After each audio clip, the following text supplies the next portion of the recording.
उनकी फिर एक बदकिस्मती मैं कहूँगा इंडिया की कि उन्होंने 2:30 बजे फिर वही हरकत कर दी कि जी नूर खान एयरबेस पे, शोरकोट एयरबेस पे, 2 एयरपोर्ट्स पे उन्होंने फिर अटैक किए उसी रात को, 6 और 7 की दरमियानी रात को। एक इम्पॉर्टेंट स्टोरी इस वक्त चल रही है। क्या देखें, ईरान ने तो एक तरीके से पाकिस्तान को धमकी दे डाली है कि भाई तुम अगर मेरे खिलाफ तुमने इस्तेमाल हुए या तुमने कुछ ऐसा किया तो नहीं छोड़ेंगे। देखिए, बड़ी इंटरेस्टिंग बात यह है कि हमारी तरफ से हमने ये ट्रंप का शुक्रिया अदा कर दिया, उस वक्त भी किया था कि thank you for this initiative cease fire, मगर इंडिया ने नहीं किया।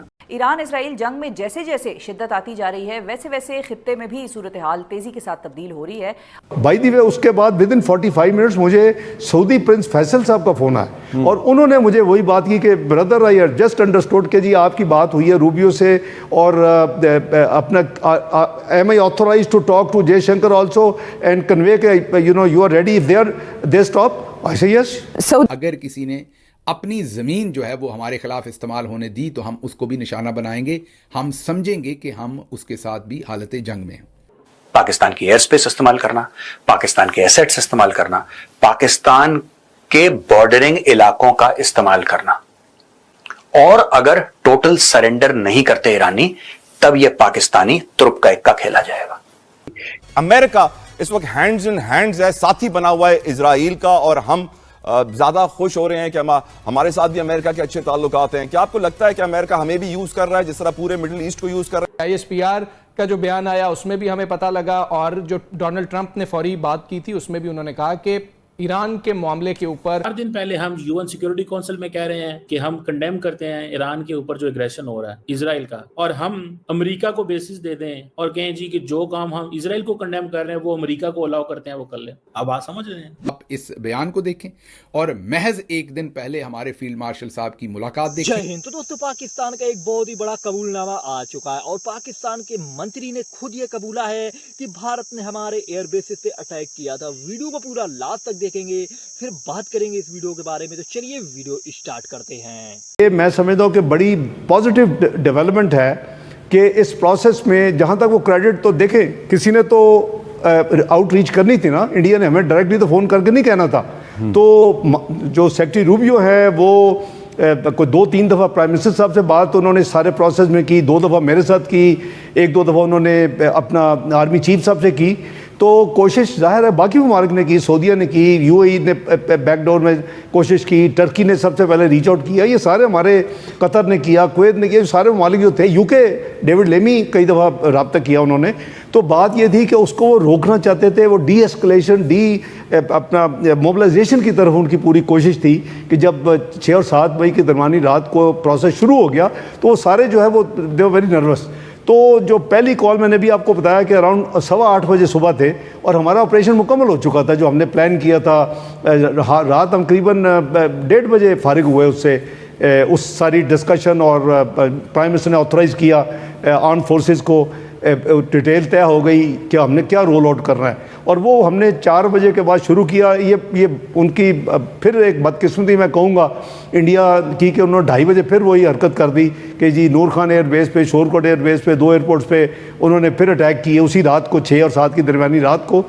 तो वो उन्होंने जो कोशिश की, तो उसके बाद बाय द वे उसके बाद विद इन 45 मिनट्स मुझे सऊदी प्रिंस फैसल साहब का फ़ोन आया और उन्होंने मुझे वही बात की कि ब्रदर आई जस्ट अंडरस्टूड कि जी आपकी बात हुई है रूबियो से और अपना am I authorise to talk to Jaishankar also and convey के you know you are ready if they stop. I say yes brother you can. और उन्होंने मुझे वापस फ़ोन भी किया, प्रिंस फैसल ने को 20-25 में फ़ोन किया कि मैंने जयशंकर साहब को ये कह दिया। तो बात यह है कि अगर ये उन्होंने अपना किरदार अदा किया है और वो क्रेडिट लेते हैं, 13 दफ़ा ले लें, 130 दफ़ा ले लें, हमें उसको वेलकम करना चाहिए। It was a Nobel gesture on their part, they kept trying. Iran ने एक धमकी दे दी है, ईरान ने वार्न किया है अपने नेबर्स को।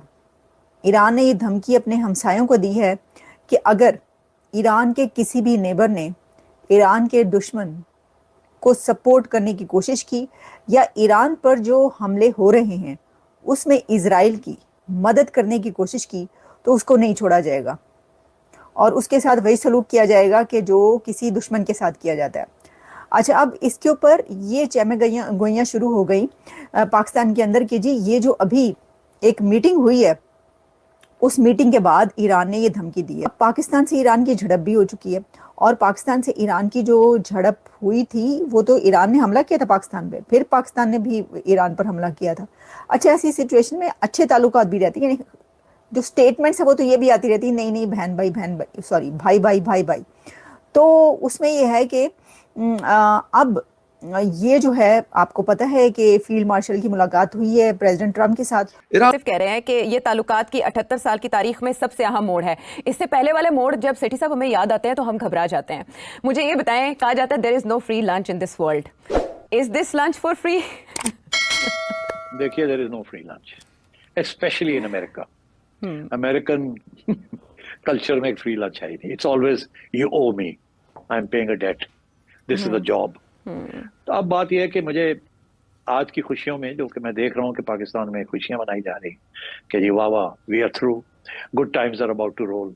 जैसे अमेरिका ने ज़िया उल हक को सपोर्ट किया था, अयूब खान को सपोर्ट किया था, मुशर्रफ को सपोर्ट किया था, और अभी भी बातें ऑलरेडी 2030 की होनी शुरू हो गई हैं कि 2030 में पाकिस्तान जो है वो यहाँ होगा और वहाँ होगा और मैं यहीं होऊंगा टू टेक इट थ्रू। ये बातें हो रही हैं। तो मैं ये समझता हूँ कि ये उसी किस्म का इस वक्त एक माहौल बन रहा है या बन चुका है। मगर हमेशा मेरी कोशिश है कि याद दिला दूं मैं उनको, हेनरी किसिंजर ने क्या कहा था। उन्होंने कहा था कि अमेरिका के साथ दोस्ती करना बड़ा खतरनाक बात है, मगर दुश्मनी करना उससे भी ज्यादा खतरनाक है, या दुश्मनी करना बड़ी खतरनाक बात है और दोस्ती करना तो और भी खतरनाक। मोहलिक इस किस्म की बात जी, बिल्कुल ऐसे ही है। तो ऐसे ही है। तो अब बात यह है कि अमेरिका दोस्ती शोस्ती कोई नहीं होती।